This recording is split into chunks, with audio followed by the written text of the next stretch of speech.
Are you worried about the end times or what's going on all around us? With so much uncertainty in the world today, just read the headlines. It's easy to feel overwhelmed by fear when we think about what is to come, but the Bible offers us hope, wisdom, and a roadmap. That's the key, and a roadmap to peace. Now in this video, we'll explore how to stop being afraid in these end times using biblical truths that can strengthen you and can strengthen our faith.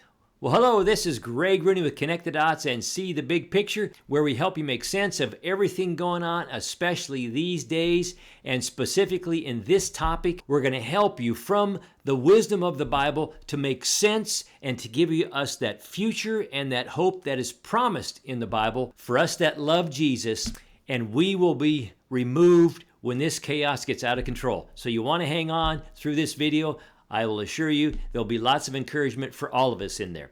Now, fear of the end times is natural. With so much chaos in the world, it's no wonder many people are scared of what the future holds. But the Bible tells us that God has not given us a spirit of fear, but of power, love, and a sound mind. That is a promise in His Word in 2 Timothy chapter 1, verse 7. Now, here's the real cool thing we have. When we turn to Scripture, we find reassurance that God is in control. No matter how uncertain things may seem, we have the anchor of our soul right here in our hands. So, what does this Bible actually say about the end times, and how can you find peace in the midst of fear? Well, first, remember that Jesus Himself told us not to fear. That's in Matthew 24, where Jesus describes troubling signs of the end, but He also says to His disciples, Christ followers then, like He does now, Christ followers now, see that you're not alarmed. These things must happen, but the end is still to come. Matthew 24, verse 6. Now, Jesus assures us then and today that these events are part of God's plan. Yes, He's in absolute, complete control, and there is comfort in that. Let's look further. Jesus also reminds us that the end times are not something we should fear, but rather a part of God's divine plan that leads to His ultimate victory. Revelation 21, that's the last book of the Bible, verse 4 tells us that after these events that we're seeing coming into play, God will wipe away every tear from our eyes, and there will be no death, no pain, no sorrow. This, again, is a promise of eternal, everlasting peace and forever being in the presence of our Lord and Savior Jesus Christ and the God of heaven. Now, actually, the best way to overcome a fear of the end times is to be spiritually prepared for it. First and foremost, you must have a personal relationship with Jesus Christ in order to have eternal life. That's called the gospel. And all of you probably have heard John 3:16, Romans 10, 9 through 10. But you need to have invited Jesus into your life to be your Lord and Savior and become born again. And then with that, you will have eternal life. And only through Him can you receive forgiveness of sin and have eternity with God. Now, if God is your Father, there's really nothing to worry about. How do we know that? Again, the Bible encourages us. Check out Luke 12:32.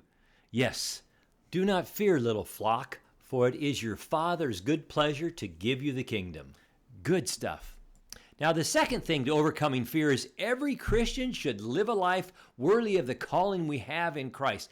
Very simply, that's in Ephesians chapter 4, the first 3 verses there. It teaches us as born-again believers, Christ followers, a.k.a. the true church, to walk in a manner worthy of the calling to which you've been called, with all humility and gentleness and patience. Here's the thing, bearing one another in love, eager to maintain the unity of the Spirit in the bond of peace. Wow. Knowing Christ and walking in His will goes a long way towards diminishing our fear of any kind, because we're focused on being with Him in all of eternity, and we're focusing on serving here and being a witness for Jesus Christ while we're here on earth before He removes us at the rapture and He pours out His wrath on a Christ-rejecting world. More on that later. Now, here's the third thing. Christians have some great encouragement from the promises we have in the Bible. We Christians are told what will happen at the end. Did you hear that? And it's encouraging. We've talked about this many a times on my channel, but we're talking about the rapture here. This is in 1 Thessalonians chapter 4, verses 13 through 18. Again, you can see links down in my comment section.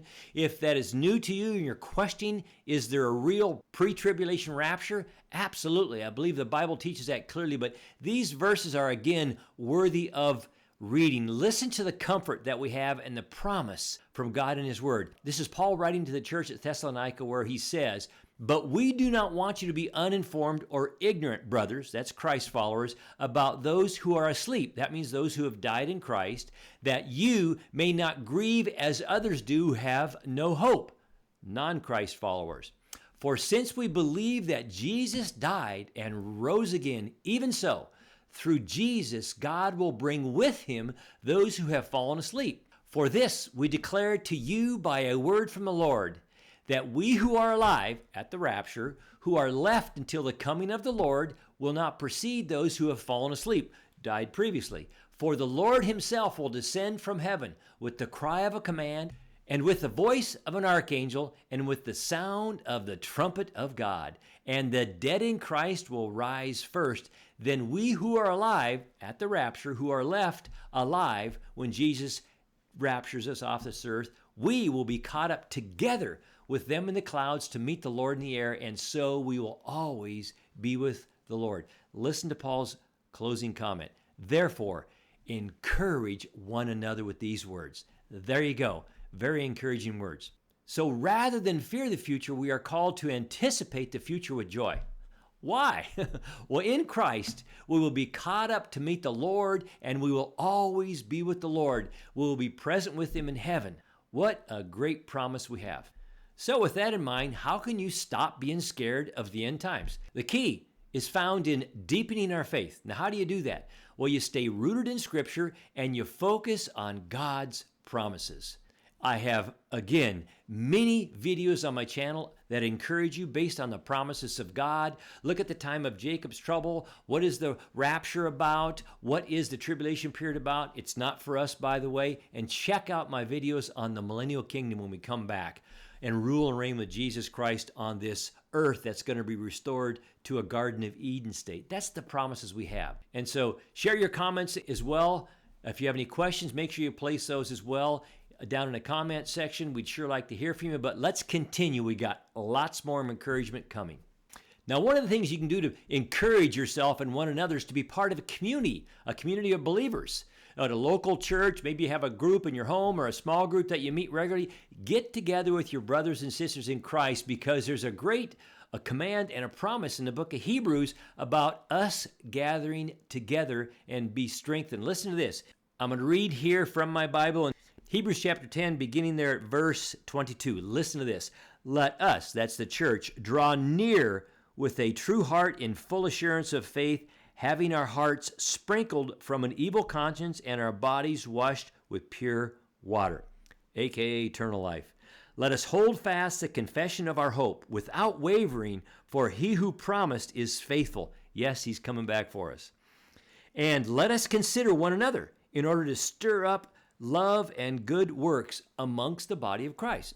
To stir up one another. How do you do that? By not forsaking the assembling of ourselves together, as is the manner of some. That means during these last days, a lot of people will stop celebrating together. Look what happened in COVID. About 19,000 churches closed just in the U.S. alone, and I know a lot of those did not open, but they forsook the assembly. And God says, don't do that. He said, but exhorting one another, and do this so much more, people, as you see what? The day approaching. The day of what? The day of the Lord's return. The day of the Lord to rapture us from this earth. So He encourages us to be part of a healthy community. Study the Bible together. Learn God's Word. Learn His promises for us. Be encouraged. A powerful thing to do. Also, study the prophetic books. I have lots of resources and my website, commentaries and resources and study guides to help you understand the book of Revelation. That's revealing the end times, revealing Jesus Christ in these last days. The book of Daniel, 1st and 2nd Thessalonians. You'll see 2nd Peter. So check out my website, greg-rooney.com, greg-rooney.com. Check out those totally free resources and build yourself up with your brothers and sisters and get encouraged through the Word of God. Also, Scripture says we don't need to fear Judgment Day. it gives us some promises about that. Let's look at a few verses here. In 1 John 4, it says this, "By this love perfected with us, so that we may have confidence for the day of judgment. Because as he is, so also are we in this world. There is no fear in love, but perfect love casts out fear. For fear has to do with punishment, and whoever fears has not been perfected in love." That's the love of Jesus Christ. When we ask him and invite him into our life, he protects us and removes us at the exact right time. So perfect love, complete love of Jesus Christ and in Jesus Christ removes our fear because of the promise he has for us. And one of the things to be doing is spend time in prayer and worship, because Philippians 4 tells us this. It reminds us to be anxious in nothing, but in every situation present your requests to God, and guess what happens? The peace of God will guard your hearts. And the Apostle Peter reveals that even if our future holds suffering, we need not fear. Listen to what he wrote in 1 Peter 3. "But even if you should suffer for righteousness' sakes, you will be blessed." Wow. So Peter and many other early believers endured much hardship and even death because of their faith in Christ. Suffering is not feared. It's not to be feared. It is a blessing when it is born in the name of Jesus. Now here's something really awesome to really focus on. God has a plan, and nothing happens outside of his control. It says in John 16:33, Jesus says, "In this world you will have trouble. You're going to have tribulation, but take heart. I have overcome the world."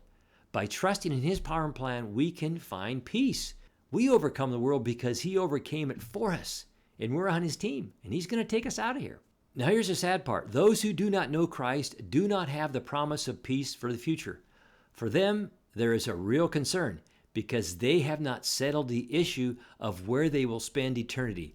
I hope you're not in that camp. If you are, say yes, choose Jesus, and you give all these promises. More on that in a minute. Those who do know Christ do not fear the end of days and look forward to when he redeems us and takes us off this earth, because we have a future and a hope and an expected end, and it is glorious. So we can live with confidence, suffer patiently, anticipate his return, and rest in the knowledge that our times here on earth are in his hands. And that's from Psalm 31. Now, the fear of the unknown is natural, but as Christians, we have the promise of God's presence, peace, and ultimate victory. So if you're scared about the end times, know this: God is with you, and he has a plan for you. Let your faith be stronger than your fear. So here's the key takeaway. What's your key takeaway? So a key takeaway is very simply this: the end times are not the end of hope. They are the beginning of God's eternal kingdom, where believers will reign with Christ. Now remember, the same God who holds the future in his hands also holds you in his hands. And when we say yes to Jesus Christ, that's just the beginning of the gospel, what is called good news. That's just the beginning. Because now that we have eternal life through Jesus Christ, the good news is he's going to remove us at the rapture. The good news is we're going to be in his presence in heaven forever. The good news is we're going to come back to this earth when Christ has completed Satan and all his enemies on this earth, restore it to the Garden of Eden like, and we get to rule and reign for 1,000 years with Jesus. That's the good news. And at the end of that, the real good news is God's going to make all things new. He's going to make a new heaven and a new earth. It's going to come down. I have a video on that. Please check it out, describing what that looks like, the new heaven, the new Jerusalem, and we're going to be forever in his presence. That's the gospel. Saying yes to Jesus is just the beginning. So I encourage you, say yes to Jesus, invite him into your heart, and you too will live in that promise of eternal life and live in the hope of his glorious appearing and living in the hope of what our future looks like. And this is the worst it will ever get for us, and beyond this, it's beyond even description. Say yes to Jesus. As we say often on my channel, Maranatha, Lord, come quickly. And check out all the other resources I have on my channel to help you equip yourself to be prepared and ready for this. I have links down below to some videos that will cross-reference these topics as well. So, God bless you. Soon and very soon, we're going to see our King.